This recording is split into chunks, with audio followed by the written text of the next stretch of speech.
Hey, do you need wallpaper? Go to wallpaperboulevard.com. Give them my name, tell them Spencer Colgan sent you, and they'll be sure to give you 10% off at checkout. Check it out. Tell them I said hello. They have a tremendous selection. Don't shop anywhere else until you've checked out www.wallpaperboulevard.com. This is Spencer Colgan, and welcome back to my wallpaper and painting channel on YouTube. Behind me is a wall that is almost 12 wide by 10 high. It has a texture on it. Okay. And we're going to be putting dark wallpaper on it. Let me show you the wall covering. This is from the Rifle Paper Company. Okay. And as you can see, the pigment in this wall covering over texture would be a problem, and the reason is that the texture, the bumps in the texture underneath this wallpaper, when it's put into place with your hands and your brush, you will see that light mark there? That's a factory imperfection that they probably put something on, some tape. But you'll see this line in a bunch of little dots, because the bumps will stress the color and the sheen off of the wallpaper as this is done. So you never ever want to put a porous wall covering. Is this porous? You bet it is. You know how you know? Wet it. If the water disappears, it's porous.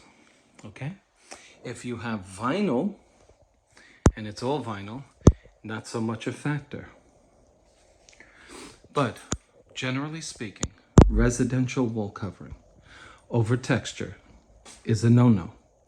Some people use lining paper, but lining paper will not eliminate all of this.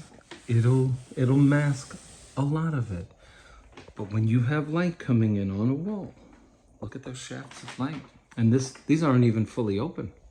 Let's open them.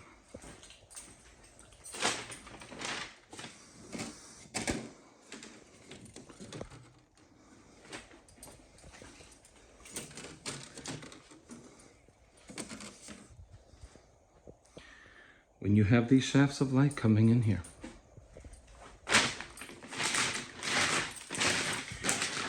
you will see a bunch of little bumps under your wallpaper. Go through the extra expense of removing the texture. Now, we're protecting the adjacent wall with tape.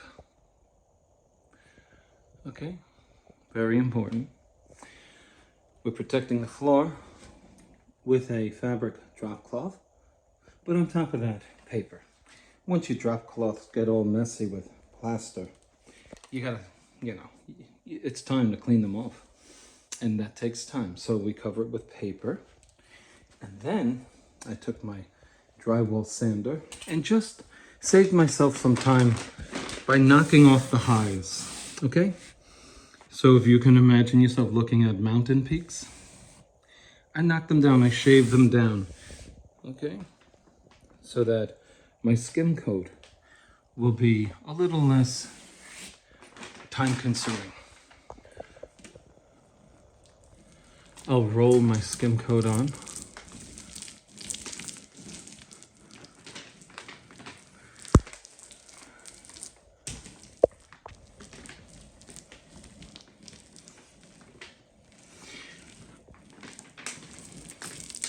You don't want to go too thin. That's too thin.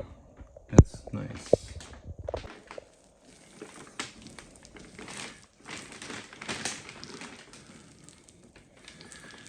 And you want to work within a controllable amount of space. Okay? What's a controllable amount of space for you? As you go along, you'll find out how fast you can work, and then you work within that space limit. Okay? So that's about 3 feet wide by about 4.5 feet high. I'll use my 24-inch wide level 5 skim coating tool in order to apply my skim and to make it go quickly. Let's see if I can do that.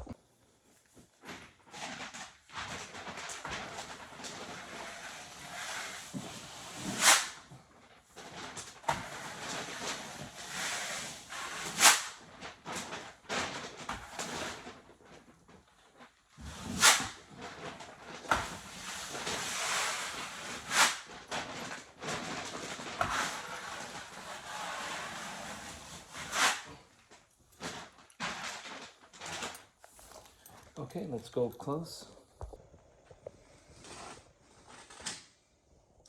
Now, I'm going to put my fan on this, and I'm going to do the rest of it just like you saw me do it there. Let's get to it.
I just want to show you something while I'm out here preparing my primer. Okay, let me show you what the primer is when it's dry. Why am I showing you this? Because I want you to see what that primer, why this is so powerful. Okay, of course this is, the refuse that's around the side of the bucket, which I took off, and I said, let me show them this. Now, when you are plastering, skim coating, patching, that plaster needs to be sealed. Now, there's several products with which I seal the plaster. I'm going to give you the name that I give always on my channel, and it's to use Guards, G-A-R-D-Z. Okay? You could also use Roman 999, which is what this is. Now, you can also use this mixed with water. I know I'm confusing you, but you know what? As a paper hanger, you go to the store and they don't have Guards and they don't have 999, you're not going to make money for the day, right? And so we have Amazon, which allows us to buy this, and we mix it 1 part glue, 2 or 3 parts water, and we get our priming solution, the end result of which is this.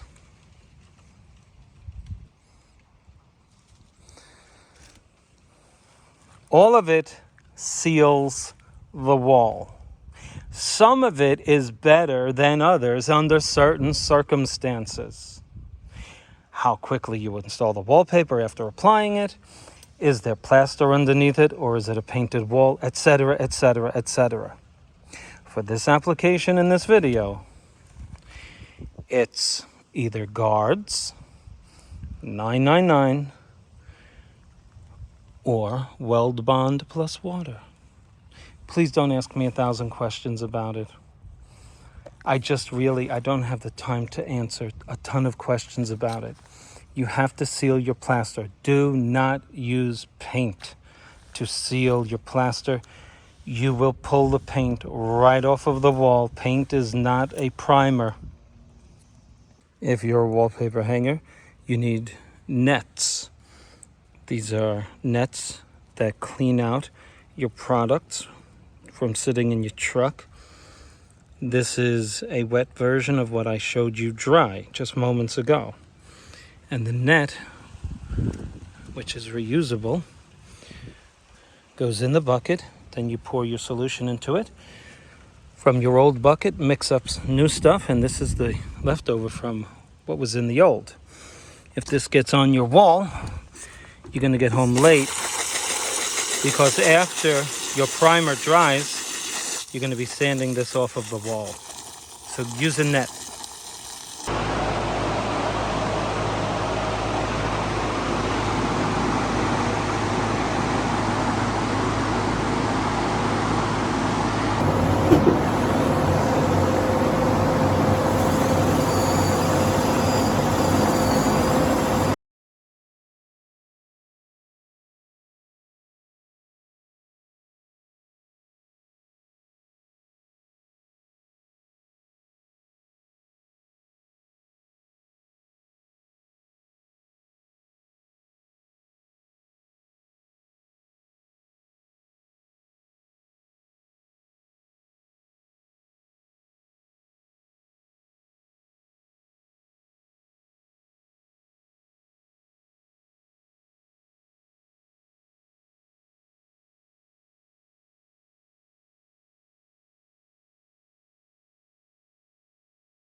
Okay, so we used our level.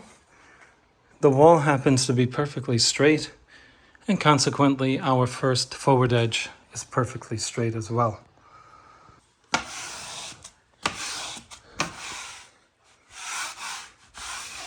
If you want to keep air pockets, air bubbles out of the wall covering, start in the center,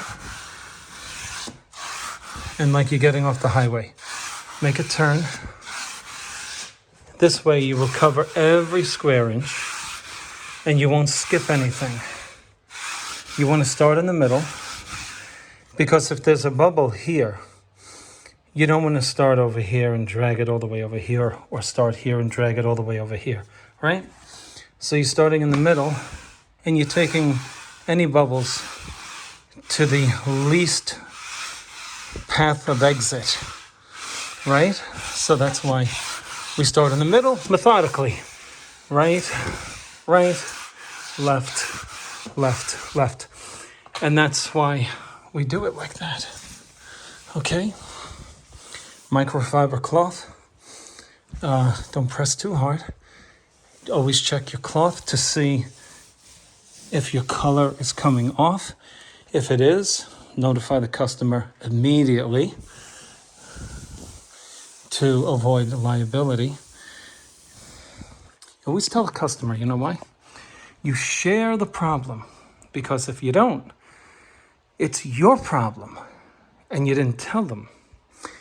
And that's what causes lawsuits, problems.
You like it so far?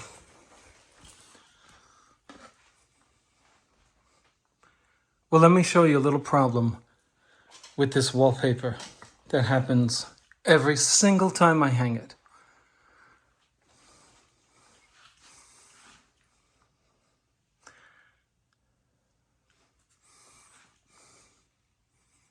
Slightly off there. Perfectly matched there. Slightly off there. Watch this. Now, you have to make sure that it's not your fault. You have to, and you'll know that it's not your fault if it meets up. If a flower meets up, top and bottom. Because you could say, well, pull it up, Spencer. Pull it up, pull it up, pull it up. And I would say, you were right if I didn't have a perfect match elsewhere. So if I'm perfect on this sheet, you can't blame it on me.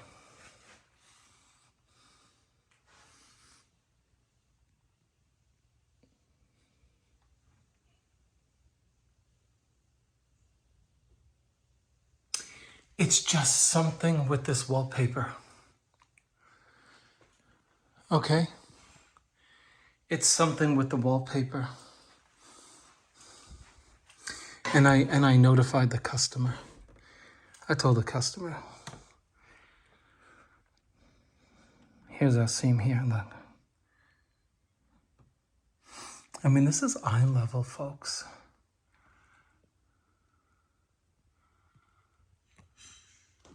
Perfect there. I'm perfect here. The seam is wet, that's why it's flashing a dark. Perfect here. Okay, so make sure you get your customer and say, hey, it's misaligning I'm going to do the best I can, put the misalignments where you can't see it, hopefully, etc., etc.